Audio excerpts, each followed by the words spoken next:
Bibione, Caorle, Eracle Amare e Jesolo danno il benvenuto alle neomamme, mettendo a disposizione delle donne che partoriscono nei punti nascita di San Donà di Piave e Portogruaro ombrellone e lettini per 15 giorni.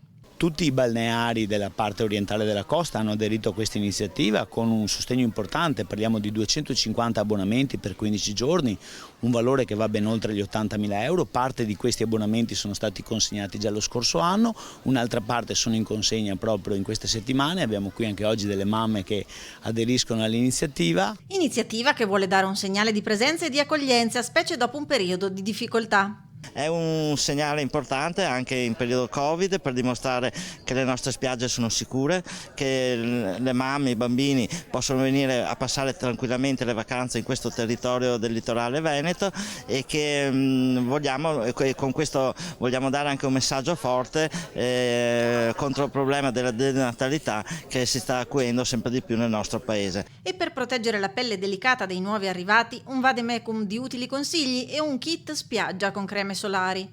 Il sole e il mare sono una medicina naturale.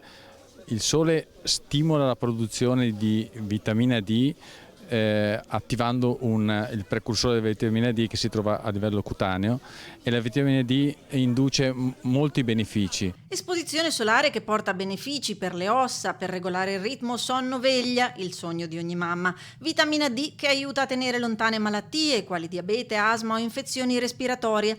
Vieni a partorire nel Veneto orientale e ti regaliamo il mare, un invito insolito, poetico e gratificante dopo 9 mesi di fatica e attesa che mamme e piccoli non si sono lasciati sfuggire, ma che fa gioco anche ai papà.